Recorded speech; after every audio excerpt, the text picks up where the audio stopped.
Bingo Blitz rules. If your bingo has ads in it, That's not a bingo. if it doesn't have the coolest tournaments, mini games, and the most breathtaking design, Nope, not a bingo. if your bingo moment makes you feel so excited that you just want to burst in joy and scream out loud, bingo! Sorry, so you're playing... Bingo Blitz? Now that's a bingo. Go for a world of excitement with Bingo Blitz, the #1 free bingo game. Download Bingo Blitz and play for free. Now that's a bingo. Hi, I'm Jennifer, a co-founder of the Go Kid Go network. At Go Kid Go, putting kids first is at the heart of every show that we produce. That's why we're so excited to introduce a brand new show to our network called The Search for the Silver Lining, a fantasy adventure series about a spirited young girl named Isla who time travels to the mythical land of Camelot. During her journey, Isla meets new friends, including King Arthur and his Knights of the Round Table, and learns valuable life lessons with every quest, sword fight, and dragon ride. Positive and uplifting stories remind us all about the importance of kindness, friendship, honesty, and positivity. Join me and an all-star cast of actors including Liam Neeson, Emily Blunt, Kristen Bell, Chris Hemsworth, among many others, in welcoming the Search for the Silver Lining podcast to the Go Kid Go network by listening today. Look for the Search for the Silver Lining on Spotify, Apple, or wherever you get your podcasts.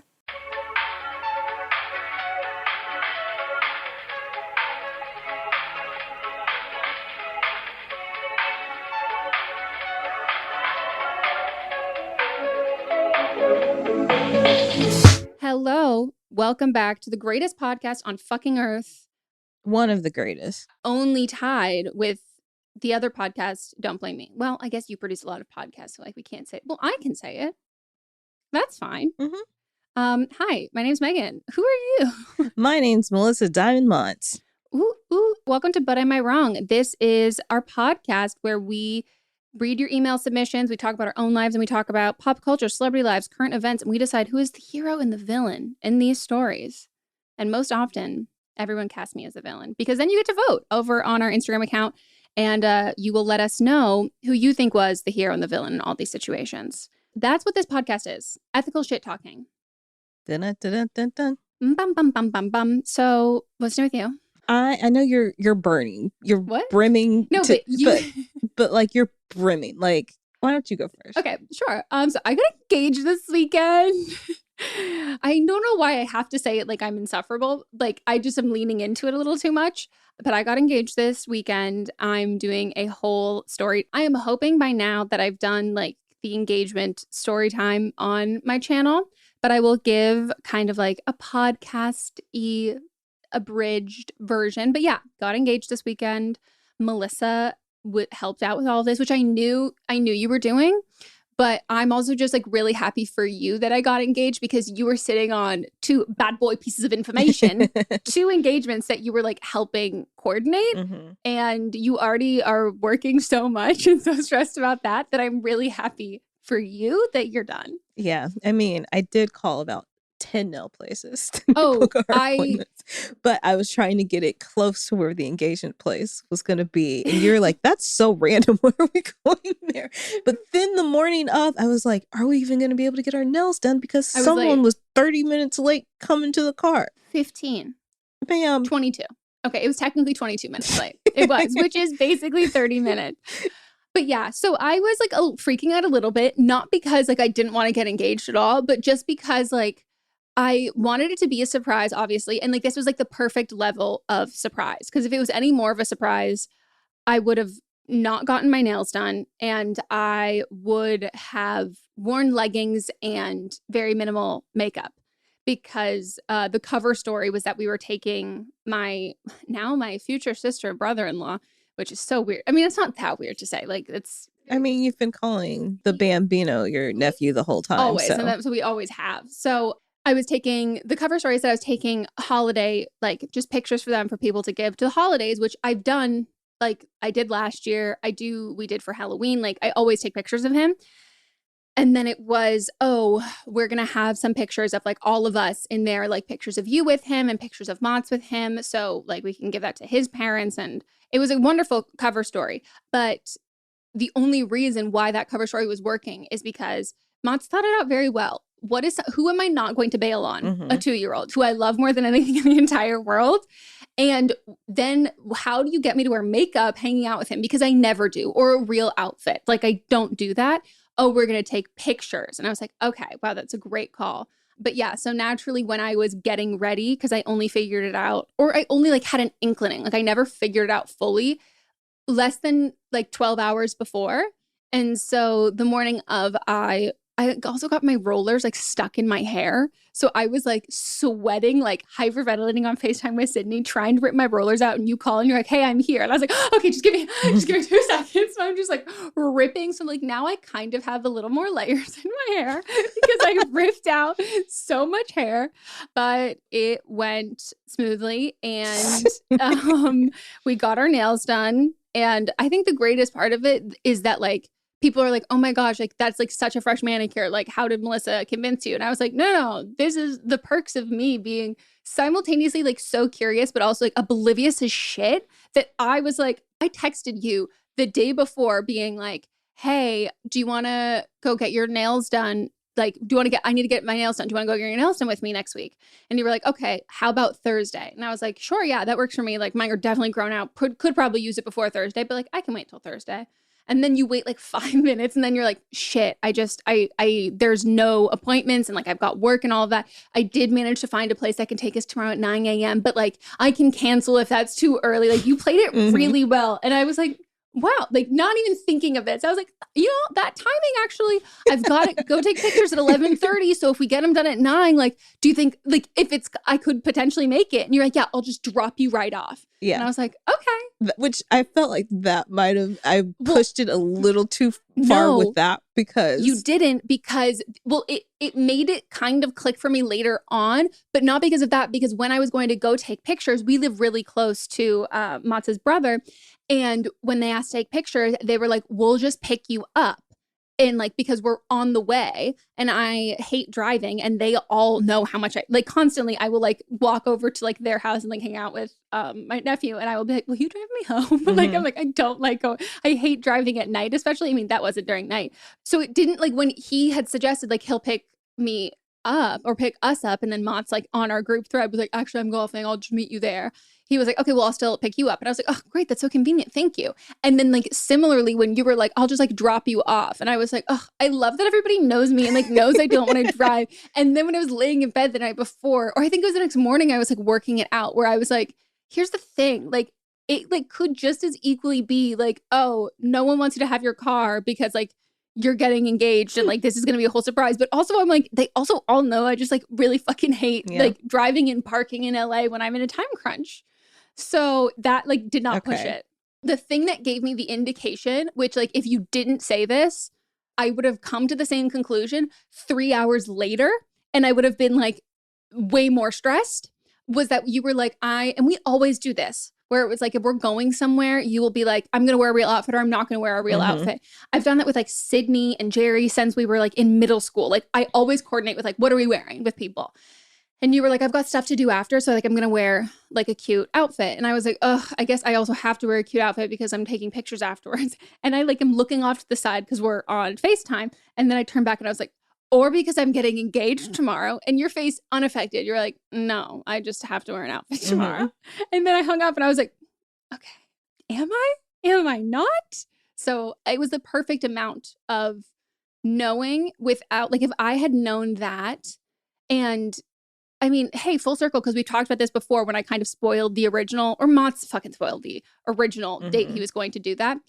If my cortisol levels were at where they were at on Saturday morning for an entire fucking week, I would have died. Yeah. Like my heart would have stopped. Like that was just the right amount of time. It was enough anxiety to get me to like actually wash my hair and like wash my bangs in the sink and like do my hair and like put makeup on, wear waterproof mascara, like do all of that. But it wasn't, oh, I have a week leading up to this. And then like everything I do is like gonna stress me out so much. So That's what it is. It was so much fun though, just being in on the secret. I'm but glad. Like knowing, because even when I was waiting for you in the car, Mott's was parked just down the street. He was waiting for you to get in the car. Yeah, he told me that when you're picking it up at our place. Yeah. He was like, I literally just sat in the car waiting. And he was like, the greatest thing that he said was like, the best part of all of this is that like I never wear my glasses and I'm so blind. He's like, so like we can like, you can miss a lot of shit. Yeah. So I was texting him in the car. I was like, I don't know if we're gonna be able to get our nails done. I'm kind of freaking out. But then I had to like double down and make sure all my messages were making sure that his texts weren't coming through on my phone. And so I had changed his name on my phone. So because my phone was out when we were driving because I need to use the navigation and stuff. So it was just like, wow. You were on top of it. You thought of everything. So I'm really happy. And if anyone's been following and hearing this, like the only request I had when we got engaged was that if someone took pictures, it was my friend Taylor. And if she wasn't available, I didn't want anyone else to take pictures because it would have felt weird because like it's an intimate time. Yeah. And it's like some just random person. And like she took all of our podcast pictures. She took my book photos and she also took the photos for my movie. And that's like how I met her. So it's like these 3 massive milestones in my life. Like she's photographed them and they are, in her words, like career milestones for her that she was like, she's always told me like, if you want a photographer there for your engagement, like I will do anything to like be there. Like I would love that. And like, she also like knows Mott's and like, so it just is so much, like so much better because we took pictures afterwards too. And that wouldn't have been fun if it was like some random person, Yeah. Or if she was like, she's like also recently engaged. So like that was I didn't know that. Yeah. That's so like great. that was like a fun part of it too. But yeah, so that was my update. The ring is stunning. It is. It's a rock. It's a fucking rock. It's The Rock. It's Dwayne The Rock Johnson. And I literally stared at it and Mott's will like text me during the day being like, how's my girl doing? And then I just send like wellness check, just pictures of the ring. Like we're so obnoxious. But I love it. Yeah. I saw somebody made a comment on your Instagram said, was Melissa there? Because that is a diamond. Oh, that's funny. I love that. I feel like that's both of our updates, honestly. Because I mean, just from my perspective, after it had happened the first time that it was spoiled, it was like, okay, this weekend, and okay, this weekend, and then he's like, okay, we've got it. It's gonna be on the 4th, and I put my calendar, do not schedule anything. And then I was trying to figure out like a good way to do the nails thing because I was trying to look, but then I was like, I can't spoil this, but maybe it'll be okay. But then you gave me the perfect. Yeah, I just fucking. And also I think about it too with like the last time where every time I've brought it up and I thought that was going to be the clear indicator, except Sydney was the one who, when she got engaged, she was like, you need to, because she was like just having fun with new nails and that stuff because she picks her cuticles and she was telling me, she's like, you need to start getting like tips or acrylics or Gel-X or something because it'll like to help you stop picking your face, which it definitely without a doubt does. And she was like, you need to start doing that. And also you need to start doing it because like you should have your nails done all the time because like that's like why half the reason she started getting hers done all the time is because she knew she was going to be getting engaged at some point. And she was the one who was like, do this. And she like had no timing knowledge of when it was going to happen specifically. But I was like, good fucking job. Because I didn't get my nails done for like 2.5 years straight. Yeah. And then like within the last, I don't know, month, I've been like, okay, I'm going to start getting my nails done again. Yeah. So Mats and I had a phone call. We'd originally talked about this your birthday weekend, but. Oh. Yeah. I did wonder if it was going to happen. Like the 2 days that like I wondered was that weekend, my birthday trip. And then the only other time that I was like convinced and I like couldn't bring it up was our anniversary. And it didn't. No. It was fun though. Like I liked that. Like there isn't really so much of that anymore when you're in like a long-term relationship, like kind of similarly to like when you first start dating someone, you're like, oh my God, I really hope he's going to kiss me. Like, you know what I mean? Like, I wonder if he's going to feel me up. Like, I really want, you know what I mean? Like that kind of thing. So it was nice. And Sydney said the same thing when but she was like, it's kind of like cute because you're like, never ever do you feel that again. And I'm like, oh, that's sweet. Yeah. So I'm just really happy for you both. We're stoked. Yeah. I'm so happy. Especially since the first time I met, I thought y'all were fucking and you weren't. So, I was able to spot the sparks early on. Imagine if like, I think everybody who has like known us from work pre-dating, I don't think anyone is like surprised. Yeah. I think everyone's like, yep, this checks out. Would have been weirder if you never got together. Mm-hmm. So it's exciting. I'm happy. Yeah. But if you want to see more just pictures of my ring or just like me really leaning into being obnoxious and engaged, my Instagram is where it's at. And hopefully by now, YouTube. How long do you want the engagement to be? Well, here's the piping hot tea. I don't know what I would even want to do for a potential wedding. Weddings are so fucking expensive. To me, it seems like it would just make me like a ball of anxiety. Like, I don't know. I just feel like I would get really overwhelmed. And I'm not someone who's comfortable spending like a huge amount of money on one day.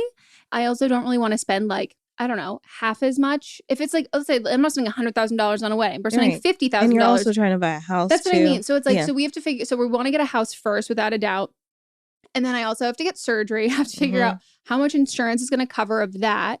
And then see where financially, like where we would be, how much we'd be comfortable spending. And the only reason why people have these like massively large weddings is because their parents pay for it. And I think that like we have that expectation of a lot of people. And like, I don't foresee two people who would be like paying for it themselves.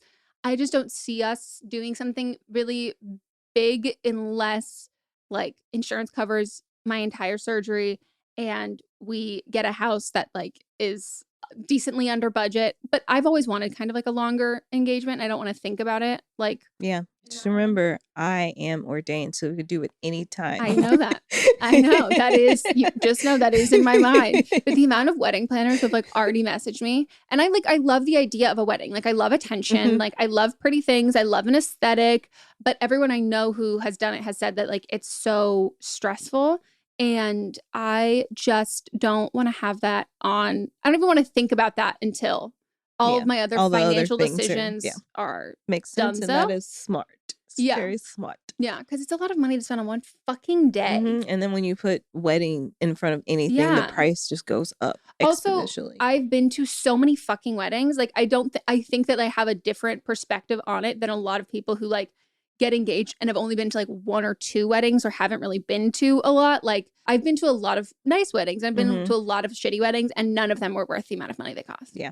You know what I mean? As like a guest. So we'll see. Should we go over and see what the results are from the last episode? Sure. If you want to go and vote who you think was wrong, keyword wrong, on this episode, head over to our Instagram stories. These episodes come out on Thursday, and I put up the voting on Friday, so you have time to listen to the episode and vote. I think that the learning curve, I think it's getting better. Don't do it under the influence. Like, don't do it as fast as possible. Like, pay attention. Just like, real voting. Yeah, exactly. Exactly. But I will be even more specific as it goes on. The first is me versus the media holding men accountable. And the primary example was John Legend and Chrissy Teigen. I will say her name as it is meant to be said. And overwhelmingly, majority said the media, like 98.9%. Yeah, it looks like 99 for me. The next one is me versus Rebecca at US Bank. And Rebecca is the new Rachel. And she is the one who slid into my DMs after Kyle Rittenhouse saying that I should be shipped off to an island to starve. And I messaged US Bank asking, is this representative of your employees? And overwhelmingly, I would also say that the votes were for Rebecca was wrong. Definitely a little, some in the middle, some me, which I think a lot of people said was an accident. But yeah, I'm keeping track of those of you who don't message and say you voted wrong, who don't vote for me. I'm petty. Just know it.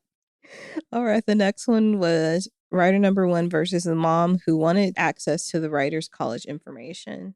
And I'd say like 96% said the mom was wrong. Yeah, I agree. Next, we have writer number 2 versus the boyfriend and his mom who intruded on their anniversary. And overwhelmingly, from what I can see, it's like 99% say the boyfriend and his mom, as it should be. Anytime that people like don't vote that way, I'm like, are you a mother-in-law who would have done this? And if we have people in that age bracket, great. I know. I'm like, thank you. Yeah. The next one, writer number 3 versus not telling the girlfriend of her quote unquote friend that he non-consensually touched her. And this one, yeah, a little surprising for me. 70% said the writer is not wrong for not telling her. Yeah. So, I mean, I think there's this like faux feminism kind of thing that's like, you know, you got to hold these people, you have to hold men account, like go to court for every like rape case, sexual assault case. Like you have to report everything in that, where it's like not necessarily considering it's like the people who harass Lady Gaga for not naming her abuser, where it's like, well, no, that's not like a disservice to women. What you are doing is a disservice to women, which is making their like trauma a like PSA message or like a learning moment for other people or an example, when in reality, like that doesn't have to be if you don't want it to be. It doesn't have to be if you don't want it to be. Also, that dredges up more trauma for yourself. Yeah, without a doubt. Next, we have writer number 4 versus the colleague with an attitude. And this was the colleague who the writer said, in her words, referred to her as dressing homeless and implied that she's bipolar, and then told their boss. So like 80% said the writer is wrong, which, yeah, I'm glad. Again, this is like the similar to the other one where I'm like, we're all like pro mental health conversations and that stuff until it's, you know, like you can't be like keyboard or like TikTok psychologist. Like you can't do that kind of stuff. So the next one we have Wrong of the Week, aka Rachel of the Week, aka Rebecca of the Week. Judge Bruce Schroeder.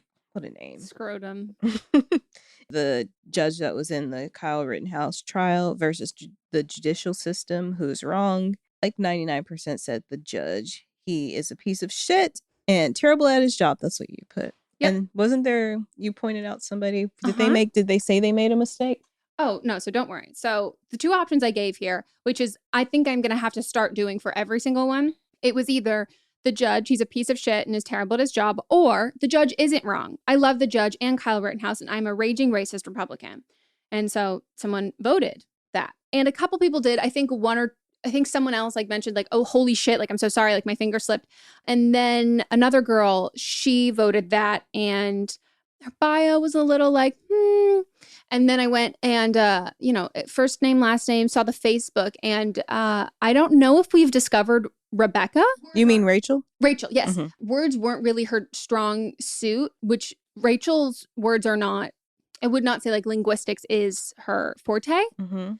She's not a wordsmith. No, exactly. And her Facebook was like, stop the mandates, Finn Blue Line, Blue Lives Matter, Kyle Rittenhouse, fuck BLM, all of that. Okay. So then I cross-referenced before I blew up her spot. Got it. But I knew you would. Oh yeah. That's like when people are like, that you don't know. And I'm like, no, like, come on. Like the only times that I will message someone privately if like someone said something or like liked a comment that like it doesn't seem to align with their views.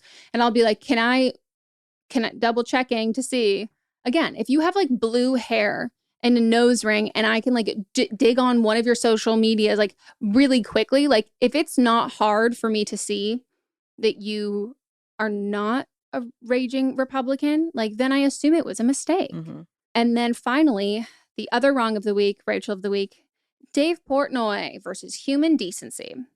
So the 2 options were Dave Portnoy, he is the fucking worst. And then the other option was Dave isn't wrong. I love him and I'm V-chill with sexism, assault, anti-Semitism, transphobia, and homophobia.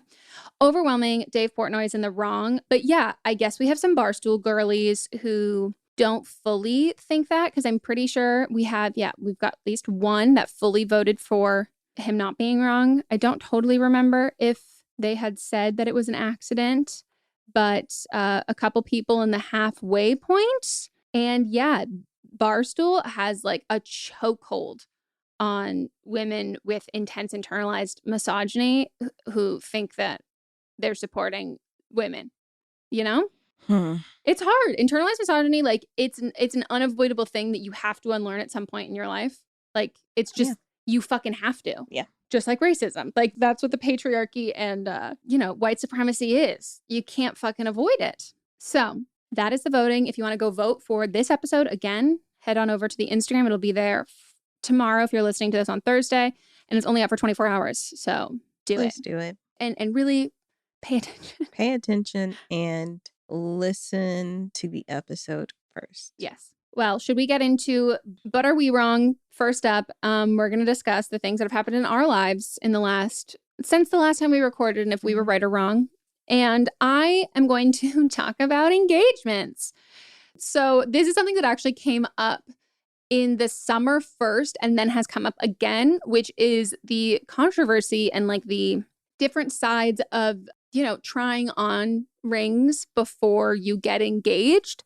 I first tried on rings over the summer and I made a TikTok about it, and I got a lot of people being like, well, that ruins the entire point of the proposal. And I was like, well, no, the proposal is to get engaged, to get married. So that doesn't ruin anything. Mm-hmm. And I personally would so much rather know that I'm getting a ring that I really like. First of all, we've had so many people who've called and like, don't blame me, who like don't like their ring. Mm-hmm. We've seen that in the Facebook group so many times of people who like really don't like their ring. And the amount of stress, like I've talked to Mox before for recording this because I wanted to get his insight. And he was like, I would have like obviously asked you what you wanted and I would have like listened, but like also like sales associates could have convinced me to get you something else or like told me that like I'm not an expert in that. So I kind of would have referred to them or deferred to them. And that would cause me so much like stress and anxiety of like trying to pick something out, not knowing if you're going to like it, that heightens all of it. And then potentially thinking from every moment forward that you don't really like it. It's not what you would have picked for yourself. And like, it's so much easier on both of us if I just like know what you want. So yeah, I mean, I guess that's what mine is, that like, I also have no issue with people who like want it to be a surprise, like who want their ring to be a surprise. And for people who are like, well, doesn't that ruin the surprise?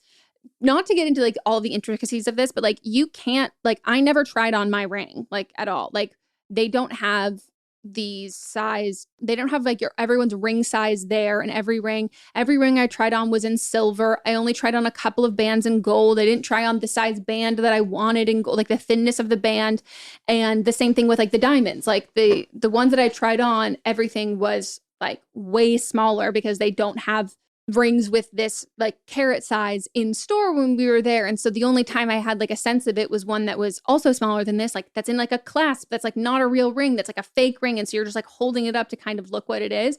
So there is still surprise there. But yeah, I just like hate this whole concept of people who are like, like this is not what engagements are supposed to be. Like it's supposed to be a surprise. And again, an engagement, the fact that you're getting engaged should not be a surprise. The fact that you're going to get married should not be a surprise. That is a big red flag. But I think that like, yeah, having something that you know you like and that your partner like knows that you like and you're excited about, nothing wrong with that at all. I don't know. I guess what I think is like if the whole success of your like future marriage and your relationship is riding on the fact that like it's a surprise and that you're like going off on the wrong foot, like you probably shouldn't get married to begin with. No, agree. Plan it out. It's something that's going to be sitting on your finger for hopefully the rest of your life. Yeah. And if your partner like doesn't care if you don't like, that to me is like a red flag, you know? Yeah. But also if you like want it to be a total surprise, awesome. But like stop shaming people who are like, no, I know what I like. There's nothing wrong with that. Also, again, have you seen The fucking Bachelor? Like those rings?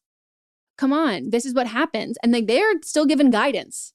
I'm waiting for the day that like Neil Lane like gives one of the bachelors like a giant fucking solitaire rock and we're like, oh, okay, we know who the favorite is. But I don't think it'll happen. So what have you done? What have you done? Well. So some family members of mine got into a tussle? Verbal tussle. I was going to say that. I love that audio. Yes. Well, you girls, I know how you like to tussle. Yes. A little verbal tussle. So one person called another person to complain about something, and the other person laughed in their face because they thought it was a joke, but it wasn't a joke. Oh my God, I love that. And they hurt the other person's feelings immensely. And then the other person told me and another family member about it. And then both me and the other family member confronted the laugher. Was the laugher out of line? Yes. Oh, okay. But also it was funny. It was funny, but it's like you got like that's. And the thing is, I'm usually the one that is mean and calling people out. And I was like, I need to be more cognizant of this person's emotional feelings. So I was actually being the nice one. Wow. I know. And then everyone else was being a little bit more mean about it, which is out of character for them. So more impactful, maybe. Right. I like that. You switch it up. Yeah. You're switching positions. And so we told the laugher, and then the laugher apologized to the other person, but in a way that it was clear that we had told them about it. And so the person with the hurt feelings came back to us and was like, who told? Show yourselves. And a text message, and then we both took a picture of ourselves and then put it in the group chat. But was I wrong for telling? No. Here's the thing. I think that like if someone's feelings are hurt and they like are searching for an apology, if you are like looking for an apology and the apology hasn't already come, like you kind of have to know the fact that like someone's going to have to probe that apology out. And if you want an apology, that's how you're going to get it. Mm-hmm. So like you can't be mad how you get the apology, because if it didn't naturally come, it's not going to fucking come. Yeah. And so like, you know, just like orgasms. Truly, if you don't put it, it's not going to come. So, I mean, I don't think it's wrong. I do fucking hate though, when like, you will like tell someone that it's like, hey, don't say that I said anything like this, but like you did hurt their feelings, like, or like something they could really use an apology. And that person is like, oh yeah, for sure. And then like just goes into it. And I'm like, no acting. You're not playing the part at all. Like, come on. Like that is one where you're like, fucking shit. Like, cause you go out of your way to like be aware of everybody's feelings and to kind of like do the synchronized dance of it all and like, you know, not do it so it's so obvious to the other person. Yeah. And then you're like, okay, so we're just leaving it all out there right now. Okay, I see how it is. I mean, I thought it was pretty funny, but I was, you know, trying to be more level so I wouldn't come off as mean. I need to have a little bit of a delay in my immediate like before I'm going to like give my full reaction. Like I need to make sure that not only is this like a safe place, but like you're not kidding or like you are kidding. Like, you know, you got to let that moment sit before you just burst out laughing to what somebody says. Yes. But yeah, I don't think you're wrong. Thank you. And look, I'm proud of you. Look at you being nice. I know. We have our moments. Very rare, but they're there. All right, now it is time for But Are You Wrong? And this is when you guys write in and then we decide if you're wrong or not. If you want to submit your own in, give us an email, 250 words or less, summary of the situation. Let us know, like, you know, the pronouns and everything. And also, we beg of you to read it out loud after, like before you send it, after you write it. So if there's anything grammatically incorrect or it sounds weird or just any more, if it needs more clarity, because we read them for the first time on air to have like our first time reactions. And it can get kind of hard when we have to basically correct what you're saying. Okay, so the cast of characters and pronouns for this one, me in this refers to she, her, sister-in-law, she, her, husband, he, him. I am trying to figure out if my feelings are justified. The too long didn't read version is my sister-in-law is planning her wedding for basically my wedding anniversary, 2 days different. Just to note, I'm married to her brother. She isn't my biological sister.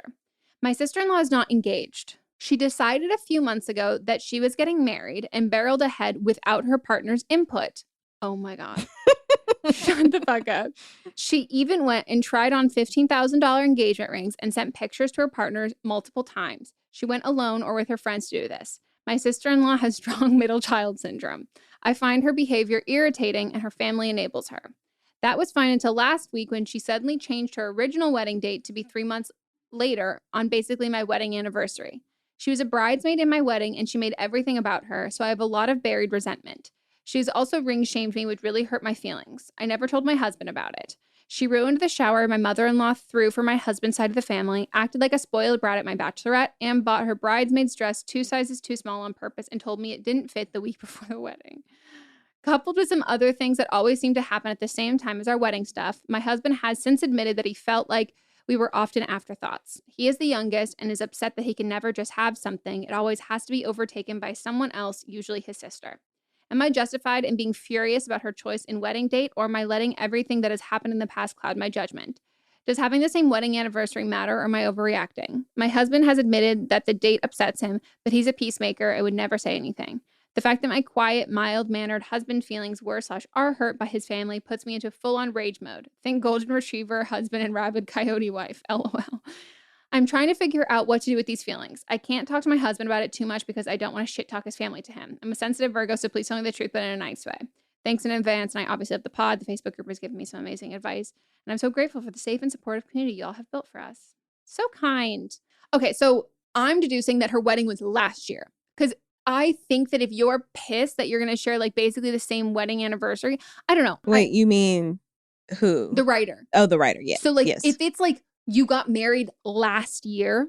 But also she's not even engaged yet. I think she's engaged. She in her head. Yeah, but I'm like, has she like put deposits down for the wedding? Like is like the way that the right like she's talking about that is as this like the wedding is happening. Yeah. So it sounds like he never proposed, but like they're getting married. Does he know this? I guess so.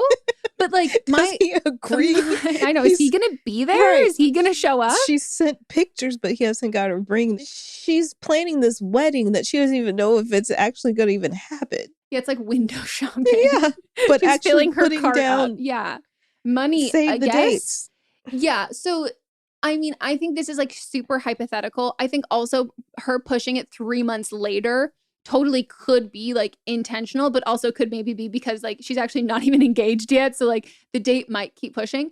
I think I would probably, I don't know. Again, I'm not married. So like, I don't know that like significance of like the wedding dates.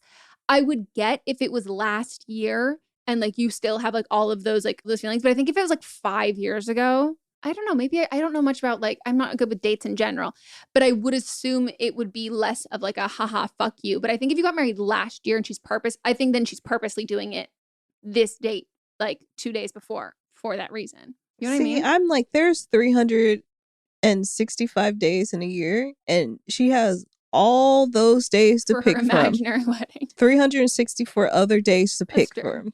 All those other days. And why? Why is she picking this day? I think she's totally wrong in this. Like, she can pick any other day of I fully the agree. year. I just wouldn't remember my friend's wedding anniversary unless it was like the year before. Do you know what I mean? Like, that's what I think. I'm like, I think that like if it was recent, then I wouldn't remember. But out of all the days in the year, she just happens to pick that one day. It's technically not the day. It's 2 days before or after. Whatever. It's still in the same. It is. I mean, truthfully, I don't think she's even gonna get married on this day. Like, you know what I mean? Like, Yeah. I think like you're not wrong for like being upset, but I mean, she also seems so obsessed with herself, which doesn't make it hurt any less that it might not be malicious that she chose that day, but that your wedding, I don't mean this at all. I'm cosplaying as her, that your wedding was so unimportant to her because it was all about her that she doesn't even remember what day it was. Like, that's just as fucking hurtful as someone who like intentionally picks it right around the same date as you. So I think that to me would seem a little bit more likely, but I also think it's highly unlikely that she's going to get engaged like at this time. Because like pushing it 3 months, you know, you're not engaged yet. Like I get it. I get why you're pushing it. Fucking wild.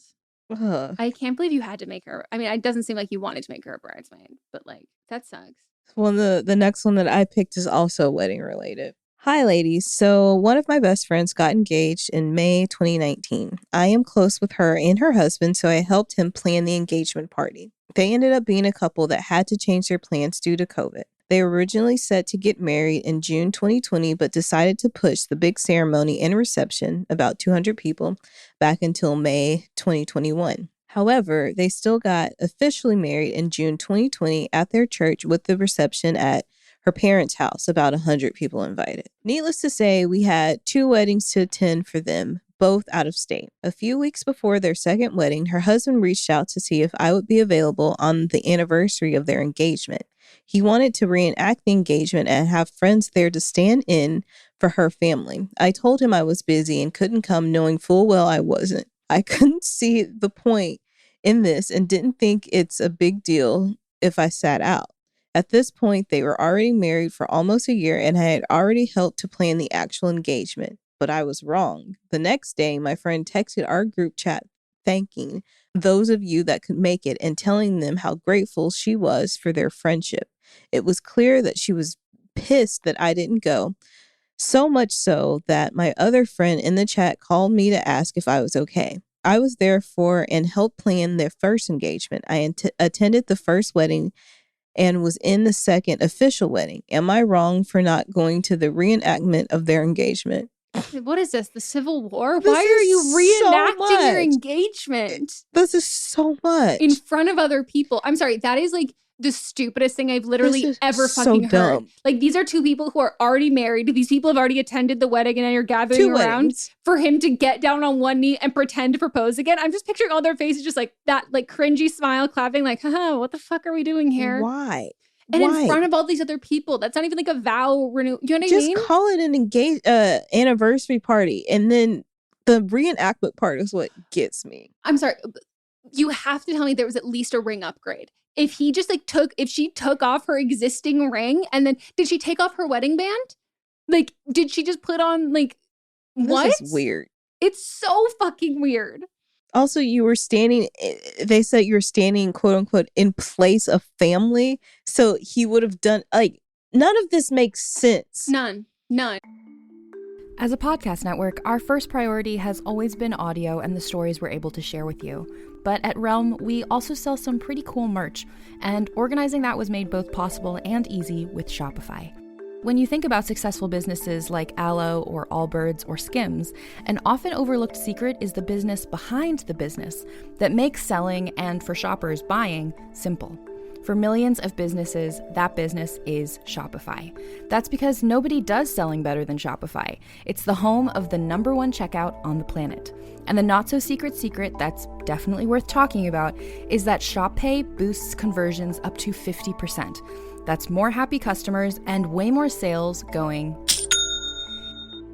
If you're hoping to grow your business, your commerce platform better be ready to sell wherever your customers are scrolling or strolling, on the web, in your store, in their feed, and everywhere in between. Businesses that sell more, sell on Shopify. Upgrade your business and get the same checkout we use with Shopify. Sign up for your $1 per month trial period at shopify.com/realm, all lowercase. Go to shopify.com/realm to upgrade your selling today. Shopify.com/realm.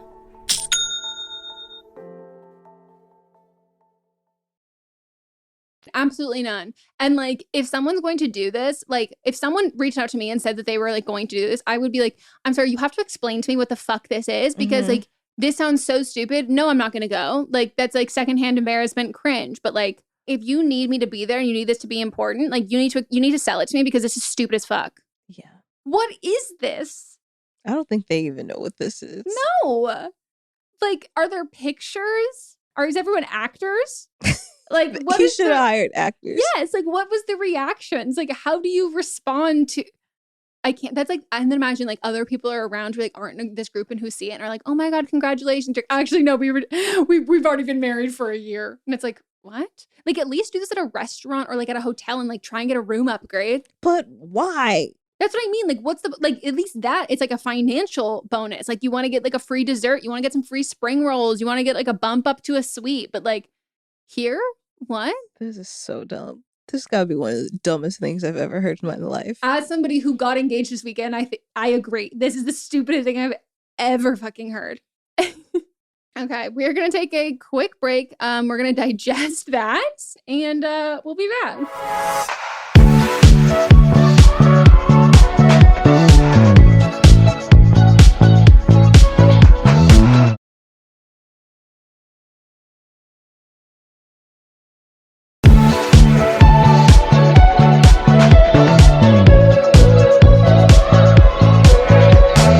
We're back from our break. The reenactment of the engagement is still as stupid as it was before the break.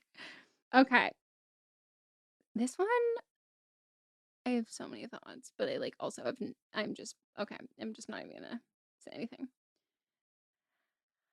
Hi, Meghan and Melisa. I'm gonna get right into it, so buckle up. I love when it starts like that. In August of 2021, one of my best friends, we're calling this person G, she, her, 20 years old, and I, she, her, 22 years old, had a threesome with my older brother's friend. Please, you should have worded this, a friend of my older brother. I don't need to see. We had a threesome with my older brother's friend. He, him, 26 years old, who I had hooked up with in the recent past. It all started off as a joke, but then it ended up actually happening. But we didn't want to tell our other best friend, P, she, her, 20 years old, about it until after it happened because we were afraid of her judgment based on past experiences, sharing intimate experiences with her. She caught us in a lie about not being with each other that day before we were able to see her in person together to tell her, and she got really mad that we hid it from her. She also claimed that we now will always be closer than she can ever be with us, and it makes her feel weird to think about us together in any way. We understand that we shouldn't have lied about it, but we feel bad, and we feel bad that we hurt her, but we also feel like it isn't fair that she's so mad because we don't owe her every detail of our private lives. She's been very judgmental about it, making jokes and saying some negative things about it as well. I understand she probably feels a little excluded, but in this three-way friendship, we've gone through different phases of two people being closer with each other than the third one, and this is her first time being on the outside of it. Are we wrong for not telling her beforehand? This is a weird situation. I know, because here's the thing. Like, has she expressed sexual interest in either of you? Because, like, I cannot fathom, like, Sydney having a threesome with, like, one of our other friends and then being jealous. I'd be like, fucking glad that wasn't me. I don't want to fuck you. Do you know what I mean? Like, yeah, it's also like, this isn't about friendship. You and the brother friends sit down and we're like, we want to fuck her. So let's talk this out and figure out how to get her in our throuple. Like, how did this even come along? I know that's not what you're asking, but how did this even become? You mean how did the two friends hook up with each other? How did we all three get into the situation? I don't know. The way you're talking about this and the fact that like this other friend is like shamed you guys for it doesn't sound like this was your first like sexual experience of this nature. True. So it seems like it was, you know, parties who have done these things kind of before, potentially on the table before. I just think that like I would never be jealous of my friends for having sex with each other if I didn't want to have sex with my friends. Yeah. So it's like, does she want to, maybe to be closer to her, she has sex with each of you individually? Yeah, I'm like, this is not a friendship issue. Like, and like the fact that it's a sex issue. And like the fact that like not you, like the third friend who's like, I'm feeling left out. It's like, okay. Like, so you can't pose this as a friend issue, my dude. No. Like, this is a sex thing. And like, you're feeling jealous and you're feeling like upset that like we're closer because we've had sex. Yes. Would you like to change that? Would you like to have sex? And also, like, I don't think you guys want to have sex. She sounds really fucking, she sounds shamey and weird and annoying, but it sounds like maybe the shame is coming from some internalized issues. Like, she wants in. She does. Mm-hmm. She wants in, but she doesn't want to admit that. So she would be like, no, none. Well, like, it's like when people are like, okay, I have a crush on this guy, but like, you can't have him. Like, even though I don't like him, like, you can't date him. It's one of those things of being like, well, you guys can have sex with each other. Cause like, I mean, I don't want to have sex with you, but like, you can't have sex with each other. And it's like, well, why the fuck not? Yeah. Also, like, you don't have to feel bad about like lying to her. Like, you do not owe anyone this at all. Like, if you have sex with a friend, that sexual relationship and like what you do, like even if you have sex as friends, like that does change the expectations of like what you share with your other friends, because like this is like an intimate sexual partner that you've had, and like that is not information that your other friends need to know. It's not like you went to coffee without the other one and then lied about it. Right. Like, you do not owe her to tell you that you like fucked. Just fuck her. Like, literally. I want everyone to fuck. Yeah, I'd fucking be like, are you happy now? Yeah. Do you feel left out now? Because like, she's not doing a good job of hiding that that's what she wants. Yeah. Because like, it's clear. So, I don't think you're wrong. I don't either. Oh. I'm stuck on it. All right, here's the next one. Hey, y'all. So, a little backstory. My mom, her left me in Cali when she moved with my stepdad and other siblings. I would go and visit, though, for a while until I was 18. Okay, so I'm married to a man in a wheelchair from birth. Back in 2020, my stepdad's mom posted on Facebook about how essential oils can heal anything, even, and I quote, help someone walk again if they were in a wheelchair. This caused a huge fight between my in-laws' family and me. My mom and I stopped talking after some terrible things were said and done, all publicly on Facebook. Cut to my husband going into the hospital for something severe, and all I wanted was my mom to be around, so I forgave her and reached out. We've been talking almost every day since and have repaired our relationship somewhat. Now, here's why I'm writing. I was telling a friend about this, and they said I was being a pushover for letting my mother back in my life, and I should have never reached out. Was I wrong for reaching out?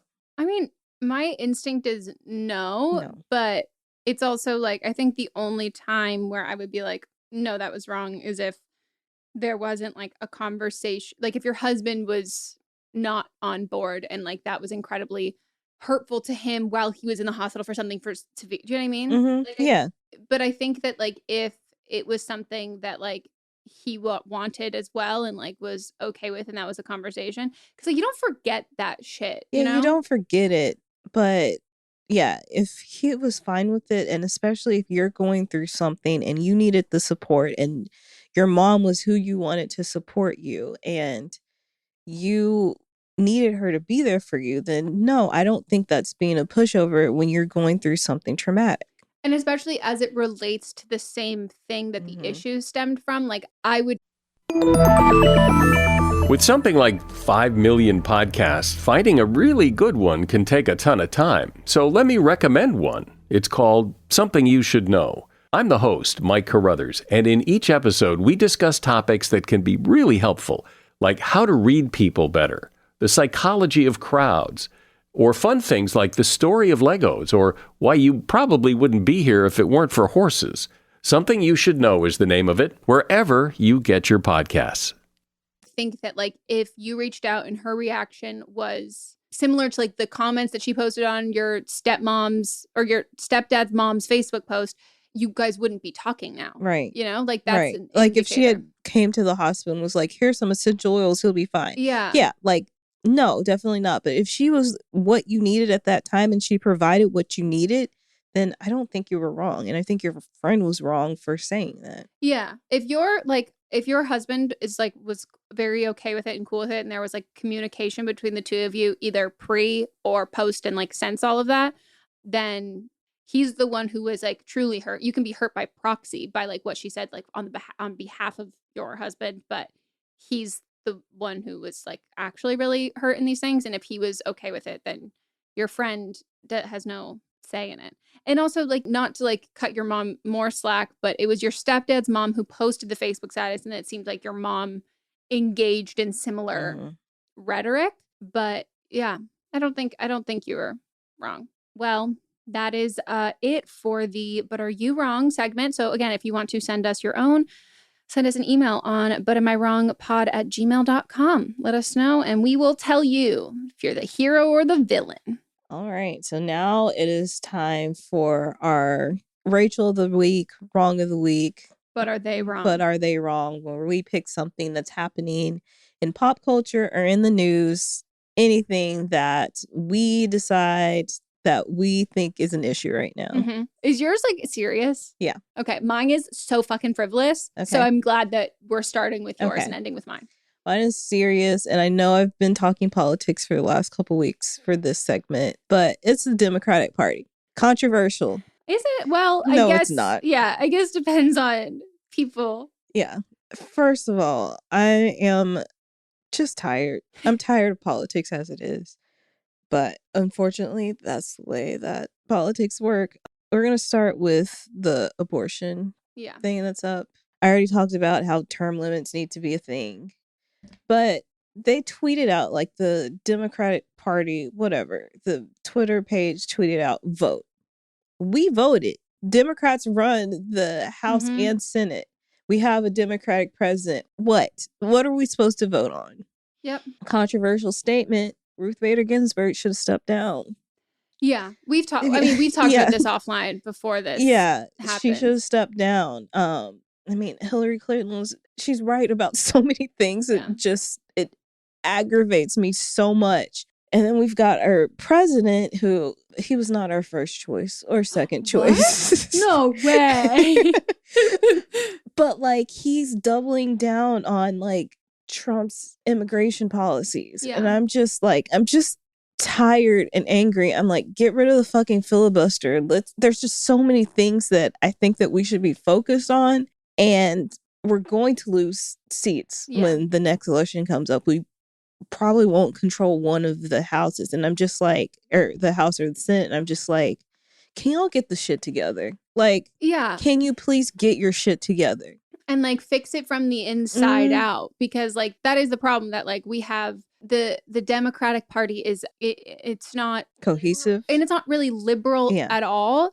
And it is our country, like there are so many loud voices of like really alt-right conservative Republicans that like it feels like that in my opinion, the Democratic Party has had to get more and more moderate to kind of. I mean, that's why we have the president we have, because Yeah. it needed to be moderate because we had to pull in those Republicans that didn't want a very liberal president. So it's just. Yeah. And I get annoyed specifically with like very far, incredibly liberal people like during the election times who are like, I'm not voting because like I don't like either candidate. I'm not going to let I don't want any of this sort of stuff. And then that becomes, we know based on like the Electoral College and everything, like we know that our country is not predominantly Republican, but we know that the system is set up that it makes it so much easier for Republicans to be in power. And if you as like a liberal person are like, I'm not participating in this system,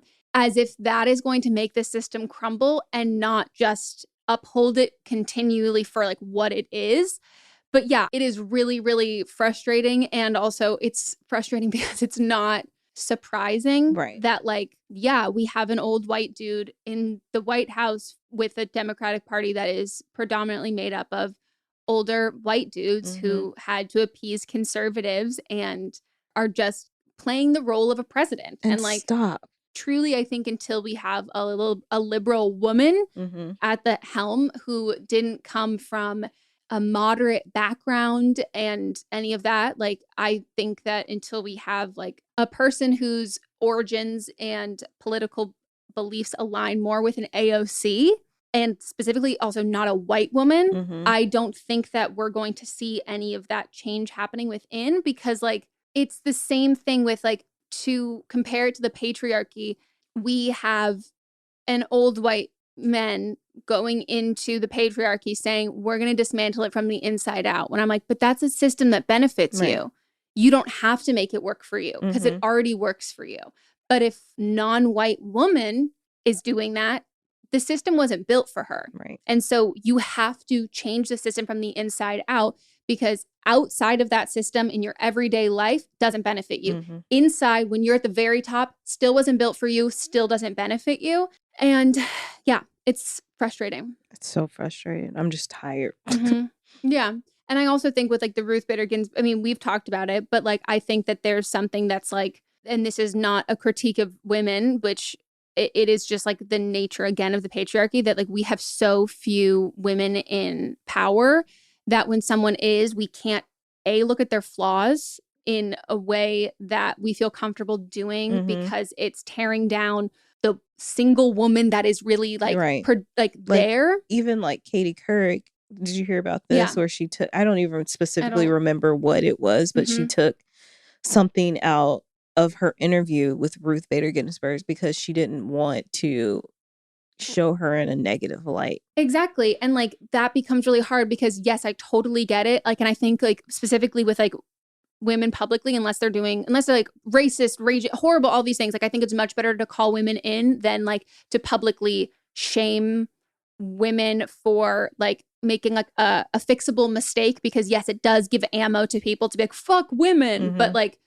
But I think that like that was a really hard thing. And I think a lot of people had a really hard time letting her go. And especially because a lot of the people she worked with and around Ruth Bader Ginsburg were men. And I think if men encouraged her to resign, like it was just like a horrible, horrible clusterfuck that didn't end well. And it sucks. Yeah. So on a much lighter note, my Rachel of the week is the Chanel Advent calendar. I did get into it after you told me about it. If anybody else has not, this is on TikTok. I advise everyone to go look at it. Chanel is selling an Advent calendar. I think it's in total for $825 for the Chanel Advent calendar. And this girl was posting about it on TikTok. Very exciting, like not as like a way to drag it at all. Just like a look what I got. I'm so excited. And I will, full disclaimer, I don't have a lot of innate empathy for people who are spending exorbitant amounts of money and on something that is like not a necessity. And then they like kind of get like ripped off, but mostly because I understand that a lot of people like will save up money for these advent calendars because it's like a great deal or whatever, but you can look on the website and like see everything that is in the calendar before you buy it. So if it was a investment purchase because you know you're getting your money's, like you're saving all this money because you know you're going to get your money's worth, even if you want to be surprised, you would have a friend look at it to make sure you're not getting ripped off. So when you have this kind of disposable income to like, oh, this will be a fun surprise for like $825, I don't feel too terrible for you, but it is fucking hilarious the shit that is in this fucking calendar. $825, and the contents of it are, oh, take in mind, it starts at 5 because Chanel number 5. So it's not even 25 days or 24 days. And it has like little mini perfume, keychain, lipstick, a nail polish. Most of these are sample size. Tiny little mirror, a rope bracelet with a wax stamp, like a wax seal stamp that you would peel off of a letter, a plastic mini snow globe, and a Chanel dust bag. Nothing in it, just the dust bag. Some stickers, a tiny, tiny mini little hand cream, and a money clip, again, incredibly small, a paper like flip book, and a singular like wax seal. So they have like the wax seal keychain, the wax seal bracelet, and then just a wax seal, like not a wax seal kit, not that you can do it, just again, like a piece of wax. And they're selling this for all of that. And even with the upcharge of like Chanel and the things that most of these are like free gift with purchase that people have like figured out from past years that they've like accumulated to be in this advent calendar, even with the markup of Chanel, with the branding markup, it's only about like $200 worth. And it was sold for $825. So the containers that it comes in is worth about $400. Is that what they're saying? Basically. And again, like, but if you actually like took away the Chanel name, in total, it would be like $50, $100 or maybe $50, like in total, like absolutely wild. But then the girl went on to say on her TikTok, which Chanel, the international communication client experience strategy director at Chanel Fragrance and Beauty, he has disputed her claim, which she said that Chanel went and blocked her on TikTok, which I think is the fucking most hilarious thing you could do as like a PR move, that it's like someone's reviewing your calendar. She was also very nice about it. Didn't she show that they blocked her? Pretty sure that she did. And like, you can tell if someone's blocked you on TikTok. Mm-hmm. They said, we've never blocked access to the Chanel TikTok page to anyone because it's not an active account and no content's ever been published. We are committed to sharing our creations with followers on all social media we are active on. Our pages are open to everyone. Our followers are free to express their feelings and opinions, whether they're enthusiastic or critical. And it is fucking hilarious. Really what I took away from this is I'm a little bit of a hater in the sense that I'm like, I kind of love this like major fashion house brand ripping off rich people. I kind of live for that drama. But it's still part of the problem. Exactly. So like at the end of the day, I'm like, no one is succeeding in this. I'm laughing at it for like a couple of minutes. But I just think that like it's absolutely wild. And like, I don't know if you're familiar with like Chanel's been like, they changed the prices this year of like, they always will every couple of years to like adjust for like market value. They will increase the prices of like everything. And they did that again this year. And it was like the biggest jump that they've ever had. And it's just like so embarrassing and so fucking funny. But now I'm completely on TikTok advent calendar, like luxury advent calendar.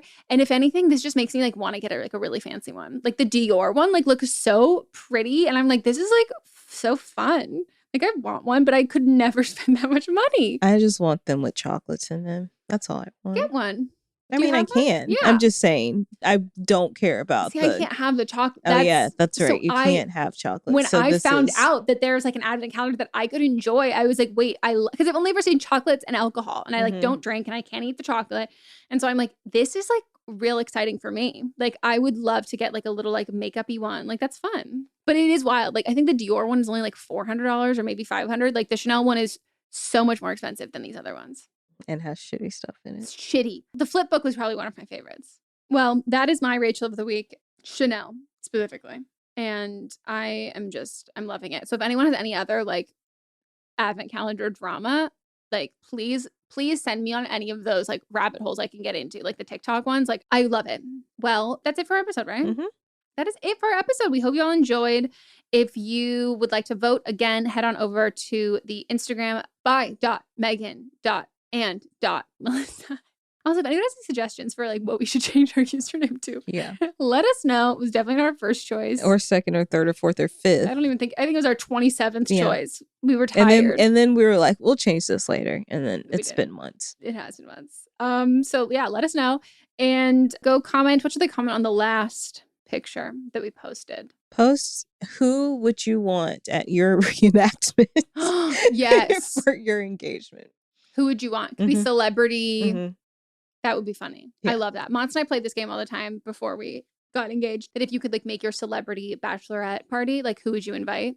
Like who would you bring? And you don't have to bring any. You can do it in like your regular friends would be there. Yeah. So they would fit in. Or you could do it. You've already had one with your friends and you're just having one with celebrities. Issa Rae. Good one. Oprah. Actually, Oprah and Gil. Oprah and Gil have always to come been together. My number ones. Yes. Always been. Because I was like, they bring the party. Yeah, they do. And Kelly Clarkson. When I tell you, you have named 3 people who have been on my list consistently, my additions were Tiffany Haddish. Oh, yes. And Melissa McCarthy. Yes. Those were my. I think Melissa McCarthy would be pretty mellow, though. I think she would take care of me. Yeah. I think Tiffany Haddish would be like, open your mouth, you're drinking. Yes. And I think Melissa would be like, it's okay, sweetie, you're fine. You know what I mean? Like, I think Gail would also be an instigator. Gail's definitely, that's why I said both of them have to be there together. And I think Oprah would be like, I think she would like teeter in the middle, but I think Melissa McCarthy's so funny and I met her once and she's so kind and just like so sweet and so nice. Hold on. Adele, I've also put Adele on mine. Yeah. Adele has to be there. Has to. Yeah. Also, just imagine hanging out with Kelly Clarkson and Adele specifically. I love that. Also, Gail is one of my favorite people in the entire world. So like, I love it. And also like, I could see both Adele and Melissa McCarthy being like the best Instagram like photographers for you. Do you know what I mean? Like Lizzo. Lizzo would be good too. Yeah. There's my 5. I'd said no to 5, but now there are 5. And then I would want to like go to Vegas and I would want Lizzo to perform. Yeah. Lizzo plus Adele performing. Adele would perform at the end of the night when it's time to go home. Yeah, she would perform on Sunday night. We're about to leave. But then Lizzo would perform like the first night that we get there and it's like raging. It's so fun. Plus us. I know, right? I feel like they'd like us. I know. I feel like it'd be really fun. It'd be very fitting. Well, let us know who yours would be. Reenactment or your bachelorette party and specify. Because I feel like they would definitely be different. I would want a comic at the reenactment to just like roast it as it was happening. And just like, what the fuck is this? Well, that is it. And yeah. Oh, we've never read a review for the show. Oh, we should. Okay. And then also don't forget, we have another podcast, Don't Blame Me, it comes out on Mondays. Oh, let me read this one. Let's just compliment to you. Bruh, love both pods. Melissa has the best complexion. This is all. Okay, bye. I can verify. Your skin is flawless. Thank you. And never dull. Like your skin is always glowy. Thank you. You know? I do a lot to make it that way. Well, you've succeeded. Thank you. I'll read one. 11/10 is the title. 11 out of 10. Oh, 11 out of 10. I was like, is that the date? Because I was like, you left this on November 26th. And this is from Dolly_26. Let's just pretend it's Dolly Parton. Thank you, Miss Parton. Having a second podcast to listen to from Meghan and Melisa was the most exciting news. I wish I could listen to a new episode every single day. I could never get sick of listening to these two. They feel like big sisters with endless knowledge and advice to share. I couldn't recommend their podcast enough. Oh, so nice. Thank you. And both of our names are spelled right, so you get a diamond. You get a diamond. Not that I can give you one, but like... I've never given one on this show. Look at you, Dolly. People that just listen to this show may not know what that means. Dolly Parton would be fun too. Yeah. But are we going to get like Hannah Montana Dolly or like Miley Dolly? Because you know she has 2 different personalities. I'd take Dolly in the blonde or take Dolly in that brunette wig. Okay. Like, I'll take her whatever way she wants to give it. Okay. I'll take it. Okay. I would also love Rihanna. Oh, yeah. She would bring great weed for the Adele concert. Great weed. The outfits.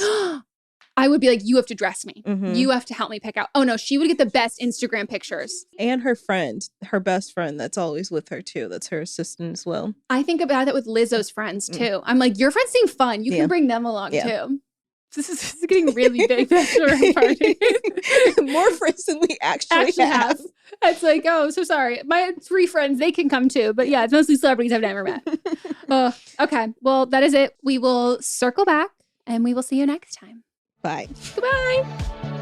But Am I Wrong is a production by me, Megan Rinks. And me, Melissa DeMont, plus Diamond Imprint Productions. Post-production by Coco Lorenz. And production assistance by Melanie D. Watson. What's up, everyone? It's Noah Daniels. Hey, y'all, I'm JJ. Hey, guys, it's Kat. And we're your hosts of the Real Hauntings podcast, where we bring on guests who share their first-hand encounter ghost stories and supernatural experiences. Now on to the trailer. I've been warned to not tell this story, but I think because of the way it ends, it's okay to tell this story, because some people say that with certain entities, to like speak of them or talk about them or in any way like portray them as powerful will attract them to other people. The creepiest thing about it to me is a lot of times it would wait for me to notice it. Like, it would just lay its arm out like this, and then I'd be like, where is it? Where is it? And then I'd see it, and then it would just slither back.